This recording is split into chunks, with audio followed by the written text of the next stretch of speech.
when a boss perceives the bozo bit has flipped with you, the most likely course of action is you're either going to get fired, demoted, or shoved into some kind of corner office, right? You are no longer going to be mission critical.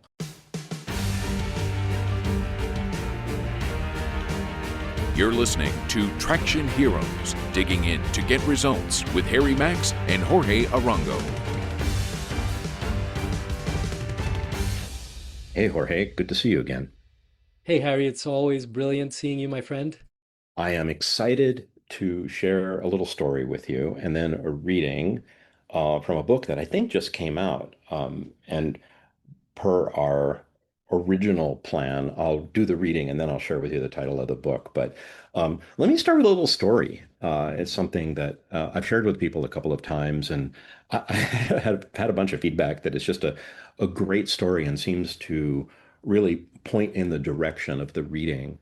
Um, a while ago, I wrapped up this consulting gig in Austin, Texas. So I wrap up the gig. I'm stuffed in the middle seat. Window seat guy's already checked out, got one of those, masks on and earbuds in. And then this 400-pound dude with a monobrow sits down in the seat next to me, blocking me in, right? So I'm in the middle seat, 400-pound dude with monobrow, looks like a Hell's Angel just out of prison. And I figure I've got about an hour to make friends with this guy before I'm going to have to get up, given all the coffee that I've had. And I'm going to have to either wake him up or piss him off. I have no idea. So I figure I'll ask this guy, like, improbably, what do you do for work? Right. And I figure he's a motorcycle mechanic or maybe a machine shop dude. I mean, we're talking, piercings and tattoos and, black leather and everything you can imagine. Um, and he sort of slowly twists in his seat and just kind of stares at me and, gruffly says, if I told you, and you know what he's going to say next, right? And I didn't laugh because the guy was a little on the scary side. Looked to me like he could disassemble me like an erector set. And so I just took a breath and said, so what can you tell me? I asked. And long story short, this guy flies satellites for some three-letter government agency. Seriously, the guy flies satellites for the government. And he says it's like a top secret video game with $1 billion piece of hardware. And he says, my job boils down to something that we call time over target, right? Basically, given mission parameters, you calculate the trajectory and make some other adjustments. And then when it gets wherever it's supposed to be, I pull the trigger and move on to the next job. Screwing up is a career cul-de-sac, he says.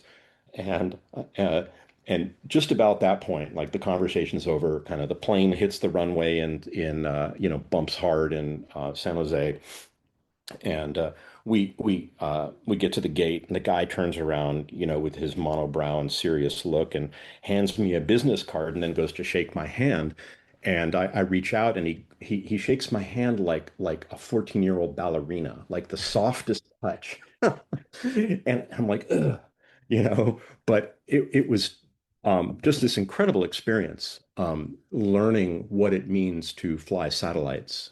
And I want to do a bit of a reading that I just found. And you ever read a book, you're like, damn it, I wish I wrote that book. Oh, many times, yes. God, it pisses me off. Well, here's one of them. So this is going to be a set of maybe disconnected paragraphs throughout the book, but I think it sort of fits together. So we'll start with more often, it's our brains creating problems because none exist.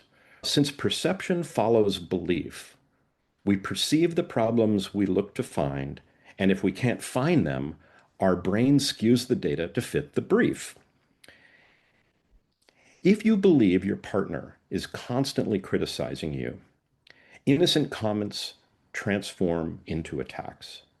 If you believe your boss doesn't value you, any feedback becomes proof of your perceived inadequacy. This cycle becomes dangerous when it reinforces our negative beliefs, locking us into a belief-driven feedback loop that distorts reality and quietly builds a prison of our own making. So it goes on. The author's journey with this practice has led him to a startling conclusion. And he asserts that, the quality of any relationship depends far more on the beliefs about that relationship than on the other's behavior. And he goes on, when I change what I believe about someone, I literally change what I'm capable of seeing in them. And when I see them differently, I act differently toward them, which often transforms how they respond to me. By taking responsibility for our beliefs and our attention, we reclaim our power to transform our relationships without waiting for others to change. Whether we're dealing with minor irritations, such as perceived criticism from a parent, or a major challenge like a betrayal or abuse, the turnaround offers a path to freedom by addressing the root cause of much relationship suffering, the unquestioned belief in the thoughts that aren't true. So, the judgment trap, he asserts. Once you form beliefs about someone, you automatically filter for confirming evidence while misleading contradictory information. Classic confirmation bias, right? The longer you've known someone, and I think this is really interesting, the longer you've known someone, the more you interact with your mental image of them rather than who they actually are. And this creates a self-fulfilling prophecy. Your beliefs shape what you see, which influence how you act, which affect how others respond, which confirm your initial belief. And then picking this up a little bit further, when we procrastinate, putting off exercise, difficult conversations, or challenging work, we're not failing at finding motivation, we're avoiding anticipating discomfort. Our brain predicts that the work will hurt, the conversation will feel awkward, or the mental effort will strain us. And this anticipation creates an immediate urge to disengage from the activity. And unfortunately, our predictions are often wrong. We tend to overestimate how long unpleasant situations will last. The more intense the anticipated discomfort, the less likely we are to engage, even when the actual experience proves far less unpleasant than expected. And then bringing it home, negative beliefs are contagious. We may think these limiting beliefs stop us, but they don't.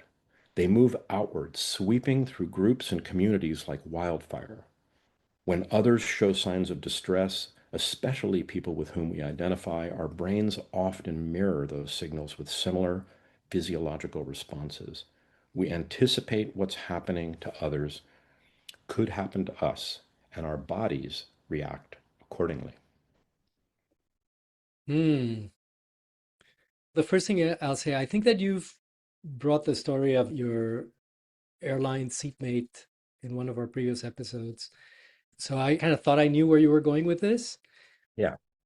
which I find interesting because what you read ended up being about us having a story playing in our minds about where we thought things were going with things. Um, I would love to hear what the name of the book is and the author, but I'll just say this, the phrase that came to mind was a quotation that I think is attributed to Anais Nin, who said, we don't see things as they are, we see things as we are. Right. That feels kind of like it encapsulates the reading, but correct me if I'm wrong. Yeah, I think that's probably, the tightest encapsulation of it.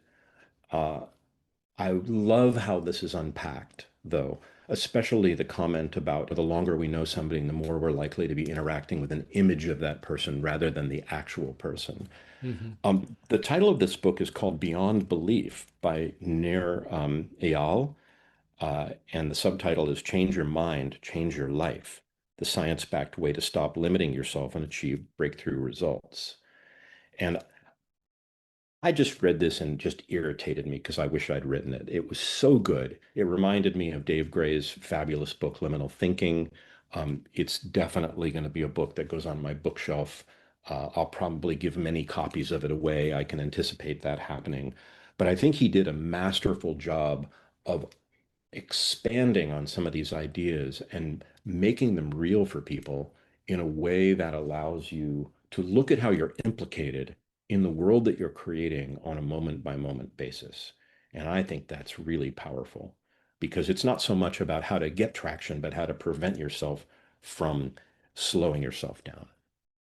Well, as with many, many other conversations we've had for this podcast, it boils down to seeing clearly, right? Yeah. Seeing what is actually there as opposed to the story that's playing out in your head.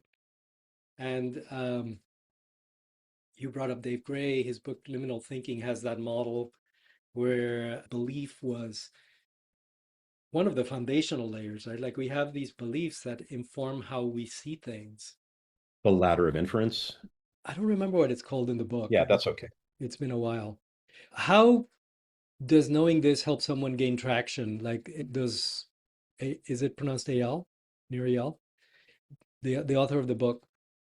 Do they offer means, exercises, perhaps, to see beyond your beliefs? There's definitely enough you can take away from the book to practice things to change the direction that you're headed and to get more traction and to prevent yourself from impeding, uh, from slowing yourself down.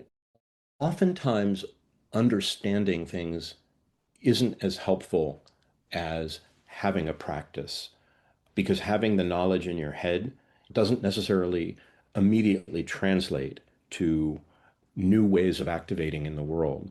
But he spells out and illustrates the vicious cycles, and you can reverse those. And all you have to do is, I mean, when you do understand how these vicious cycles function, and it's not just the, you know, the pithy version of, you don't see people as they are, you see them as you are. That's hard to operationalize to turn it around. But when you see the vicious cycle of, I've known this person a long time. I'm interacting with an image of them. I have expectations about what they're going to do and how they're going to act. Those expectations are going to, cause me to activate the confirmation bias. I'm then going to be sorting in certain things and out other things. It becomes a vicious cycle. So how would I turn that around? What are the intervention points so that I can change the nature of the relationship and so that I can open up the aperture and take in data that I might otherwise be discounting or discount data that I might otherwise be distorting. And so I think the book provides a very healthy intellectual map for getting real with yourself about where these beliefs and the uncritically held beliefs that you hold as assumptions can create invisible walls that prevent you from getting where you want to go and make it very difficult to get around them. If I'm hearing correctly, the vicious cycle lies in the fact that if you are perceiving the other person's actions or words or what have you through this lens that is distorting them, the distorted signals you're receiving feed that lens, further distorting your understanding. Is that where the vicious cycle lies?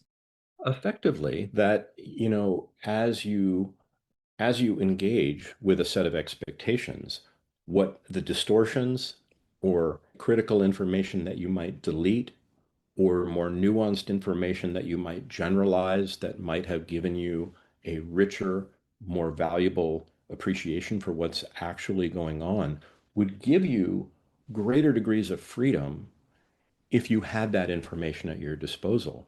But the fact it's been dismissed and unconsciously dismissed sets you on a path to interacting with people in a way that's likely to cause them to interact with you in a way that you expect, right? It's not just your perceptions that become problematic. It's how your perceptions set expectations with other people and then tend to reinforce things that they might be doing that become problematic in the relationship. This happens all the time in management.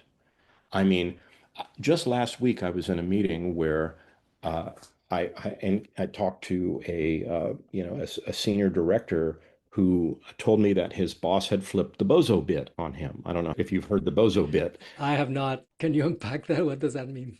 Well, being a Silicon Valley guy and thinking about bits and bytes and computers, right? I'm embarrassed to say I don't know what the origin of the bozo bit is, and now I'm sheepishly going to try to muddle my way through that. But the gist of it is, when that bit gets flipped, you go from Oh, I see. you go to bozo mode, right? And the last thing your boss wants to do is have a bozo working for them. Flipping the bozo bit means all of a sudden the person has you're thinking of them as like a bozo, right? That's right. And there's no recovery from that. Yeah, yeah. Once you think of someone as a bozo, it's like everything that they say or do is gonna come through in that light, right? That's right. And you've heard the trite expression, you never get a second chance to make a first impression. Well, I will tell you, I don't know of anybody that's ever had an opportunity to recover from having a bozo bit flipped. Right. Because when a boss perceives the bozo bit has flipped with you, the most likely course of action is you're either going to get fired, demoted, or shoved into some kind of corner office, right? You are no longer going to be mission critical. And the most likely thing is that despite all of your best efforts, everything going forward is either going to confirm or support their newfound bozo perception of you is going to remain, relatively intact. And it's a little like trust, right? It takes a lot to build trust and doesn't take much to erase it. And a good, healthy bozo bit slip up will ruin somebody's ongoing generative perception of you and make it very difficult to have that relationship go forward in a productive way without a lot of investment in rebuilding that confidence in your capability, in your judgment, whether it's a level of caring, hopefully it's not integrity, but uh, it boils down to trust. Yeah, that makes sense. It might be worthwhile then, in the last few minutes that we have here, to slap the snow chains on this thing. It Mhm. sounds like there's two angles we could take. One is, what can we do to work on our own judgment systems, filters, so that we try to, I don't even know if this is a fair way to state it, but so that we try to see things more clearly and we don't prematurely flip the bit. Mhm. Um, and the other might be, how do we ourselves keep from flipping other people's bits, right? Like we don't want to be labeled a bozo and then have subsequent interactions go south, right?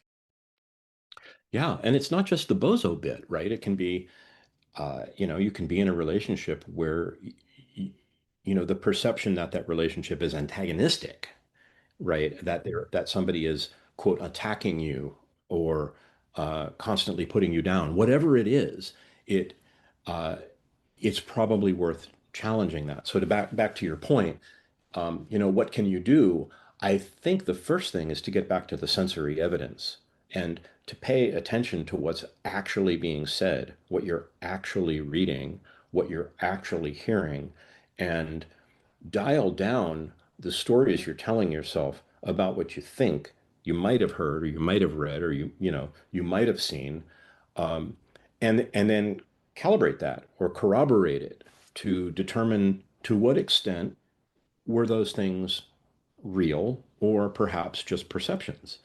Because when people accept their perceptions as facts rather than accept their perceptions as perceptions, they've lost the ability to discern the possibility that there is something else going on.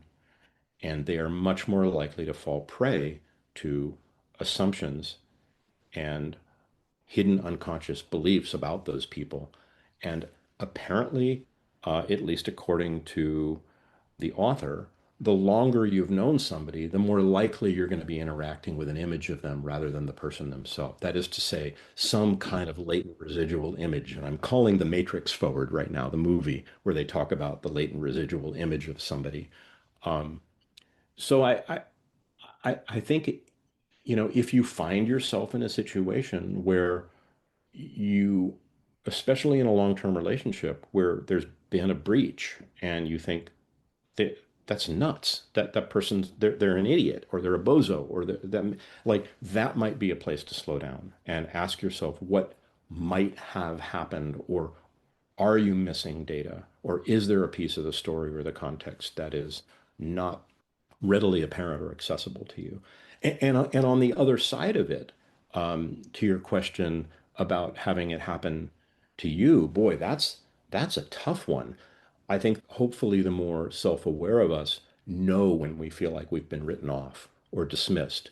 I mean, the key leading indicator of that is somebody stops attending to you. They stop paying as much attention and time. They stop making you a priority. They don't meet with you as often. They're not as proactive with you. They tend to be more terse in response. They tend to reduce the how uh, flexible they are with requests that you make. If you notice that kind of stuff, rather than draw back into the assumptions and the stories and the perhaps uncomfortable feelings that you might then, however, deal with, it might be worth exploring what possibly could have led to that, and then see if there's a way to work your way back such that it can become a conversation to reanimate the reality of who you are and disassemble the image that somebody's interacting with you. Hmm. I've brought up in other, at least one of our conversations, I've found that this is a good use case for AI, for LLMs, Mhm. right? It's one of the use cases I put them to basically help jog me out of my own biases, misperceptions, or help me see things through someone else's eyes, right? Mm. It could be a good way of jogging that, with the caveat here that as you were describing that, I was thinking, oh my gosh, there's a kind of paranoid take on this, which is, you can start thinking it's like, oh, my boss is not returning my emails. I must be, I must have flipped the bozo bit, when in reality it's like, no, they're just busy or what have you. So I think Yeah. it feels like one of those things that requires care, right? And awareness. Yes. Well, and I'm really glad you brought that up. And I know we don't have a lot of time left, but in an entirely different conversation with an entirely different senior level person, and in this case, it happened to be a design lead for a small, very interesting company doing transportation management software. This particular design lead was worried that the CEO had basically dismissed him because of a mistake that he'd made. And I said, look, uh, the probability that this one mistake has caused your CEO to effectively, dismiss you in their mind is very, very low. I know from conversations just how much they think of you and the quality of your work. I said, this is a place where you want to act as if everything's fine and just move forward and start calibrating what happens over time, because their concern set and everything going on in their life and what their job has is so demanding that there's a good chance you're reading into this wrong. And of course, that turned out to be true in this particular case. Yeah, there's that saying, I'm going to mangle this, but people often worry about what other people are thinking about them, when in reality, people aren't thinking about them at all. It's like, Yeah, pretty much. Yeah, and that wasn't the case here. The mistake that this person had made was on that leader's mind. But when I went to that CEO and talked to them about it, he's like, no, no, no, it's just not a good time to talk to them. We've got too many other things going on. I'll talk to yeah. them about it later, and then they'll know that I care because I bring it up. But right now, I got to deal with this other stuff, right? And so I got calibrated and was able to see the perspective. But I think in many cases, you're 100% right. Like they're not thinking about you at all. And that's just, over invoking causality is one definition of paranoia. We're going to have to do a show on ego and kind of what we can do about restraining our egos, because Hmm. it feels to me like so many of the things we talk about boil down to um, kind of getting ourselves out of our own way, in some ways. It's not a hidden message, is it? I might be kind of like issuing a note to self here. Well, I'm saying like you're not trying to tell me something secret here, are you? No, I'm no, I'm. It's like blink twice, Harry. No, no, no. I'm just saying. So many of these conversations boil down to, um, yeah, try to get as clear a read on the situation as possible, and oftentimes you are the biggest disturbance or obfuscator of clarity, right? Like your own misperceptions of the situation are what's getting in the way. Totally. And I think that's a really good point. And I have been thinking about there's a book that I just love called Mistakes Were Made, but Not by Me. You've mentioned it before, yeah. Yeah, I don't know if we've done a reading from that, but it's one of my favorite books because it really is about how you're implicated in the world that you're creating. And I think there's a lot there. Um, I'll think about that. Maybe we can pick that up on another call. When you mentioned that book before, I put it in my reading list. I think I even bought it, so it's in my queue. We may have to revisit that one. Anyway, as always, brilliant talking with you. Yeah, thank you so much. Thank you for listening to Traction Heroes with Harry Max and Jorge Arango. Check out the show notes at tractionheroes.com. And if you enjoyed the show, please leave us a rating in Apple's Podcasts app. Thanks.